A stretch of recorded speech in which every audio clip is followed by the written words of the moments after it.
Biker Mike back here with my long-term review of my 2021 Can Am Outlander 850 XT.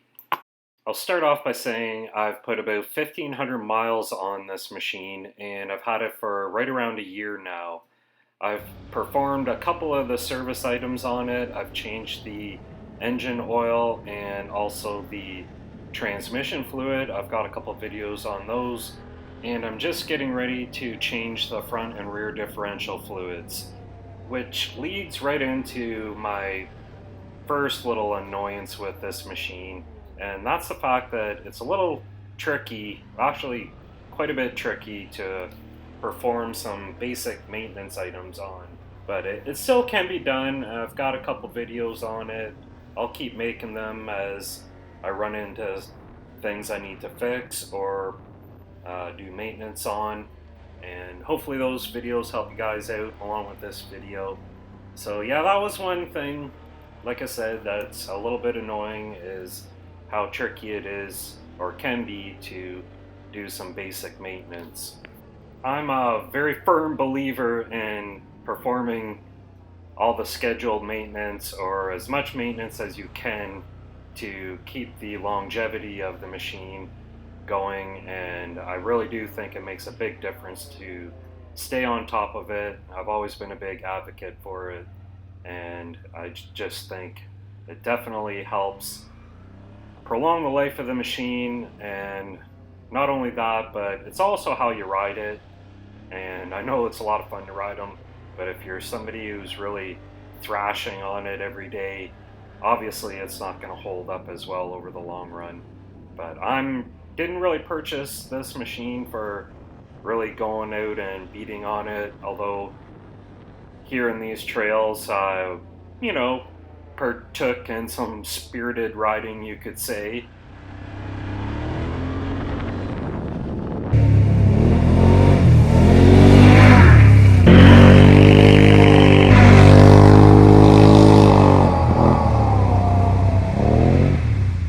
I was actually pretty surprised once I got it into some open trails how well the machine handles for the size and weight of it. It's actually pretty nimble, or more nimble than I thought it would be, and it was actually kind of fun to get out there and do some trail riding on it. And if that's what people buy it for, I don't think they'll be too disappointed. I know I mentioned in my initial video about how this machine has three different power modes that you can select from the handlebar switch. But just to make a note, work mode can still get this machine up to 70 kilometers an hour, which I'm not sure what the miles per hour is. I think that would be around 40 miles per hour, but that's actually still pretty quick for work mode, and it really eases into the throttle nice. So I find myself using work mode quite a bit if I'm just going on a tour, and it's nice when you pull up to a gas station or you're in a parking lot, or just moving it around in a tight space, backing it into your garage or whatever. That the work mode's really nice for that because it gives the throttle input a nice forgiving feel, so it's not jolting the machine around. So pretty neat how you can just adjust the mode. I know I've talked about that before, but I really like that feature on this machine, and real great idea they did to do that. So far the machine seems to be very reliable. I haven't had any issues at all with anything. It always fires right up. It doesn't use any oil. Obviously it's probably still like brand new. The shocks on it seem to be holding up excellent too, and I'm pretty sure they're just a simple emulsion shock with no gas charging, but they actually work great on this machine. And maybe if you are into the more performance riding, then maybe the Renegade model would be better suited for that with a little bit better shock absorber. But this still performs excellent in my opinion. I've caught a little bit of air with this machine and it never really bottomed out, and it just rides real nice, and really happy with the suspension for what the machine is.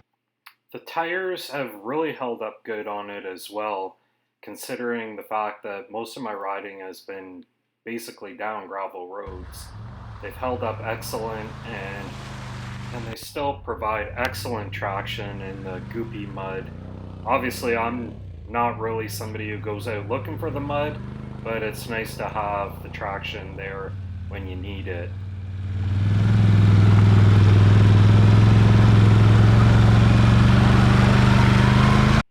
I'm happy with how the plastic is holding up on this machine. The mossy oak breakup camo really seems like a durable finish. Here you can see how there's scratches in the fender flares, but there's nothing visible on the body plastic itself. This model came with the full protection front and rear bumpers, and I'm really thankful for that, because let's just say I had a little mishap backing down a hill with a tree, and if it wasn't for the bumpers, I most likely would have been looking at the expense of replacing the rear tail light, along with maybe the whole rear fender as well. The only thing that happened was I bent the bumper a little bit, but I was pretty easily able to get it straightened back out and touch up the black paint with just a little bit of flat black paint. A word of caution for when you're selecting your gear with the gear shifter: if you have the handlebars turned to the right a little bit and you go to grab for the gear shifter, your forearm can hit the throttle and may cause a little mishap.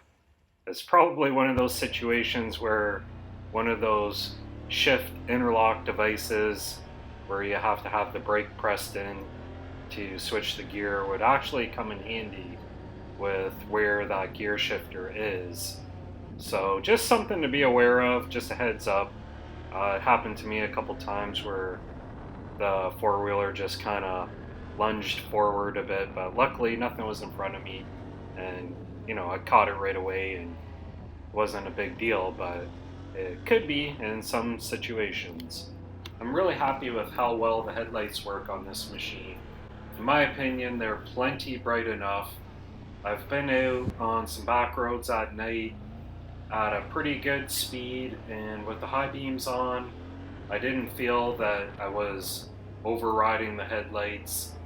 You can see plenty far ahead. For general utility riding and a bit of general trail riding, the brakes are pretty sufficient. However, once you really tap into the performance of this 850V twin, this thing really gets up and going really fast, really quickly. So for that, I would say these brakes are lacking in performance to match the performance of the actual machine if you're really pushing it hard. I feel that the front rotors and calipers are probably sized a bit too small.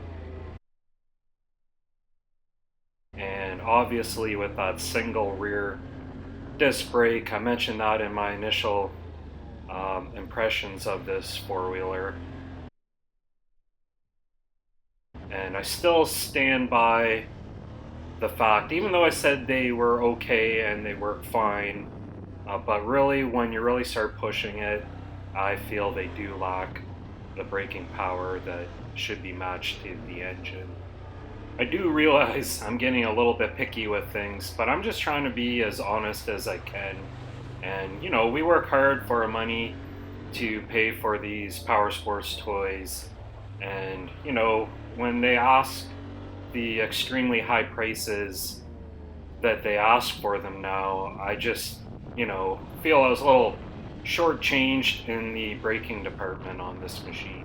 It's most likely something that could be remedied pretty inexpensively, and I've even heard a lot of concerns with how fast the brake pads wear out, which right there tells me they're not really up to the task when you're really pushing this machine really hard. There's a lot of weight to it, so there's a lot of momentum to slow down, and like I said, it gets up to speed so fast. You really need the braking performance that can match that. Having said all that, I'm still extremely happy with the purchase I made with this machine. It seems to be very reliable, and I'm pretty sure it's going to be reliable for years to come. I plan on keeping it for a long time.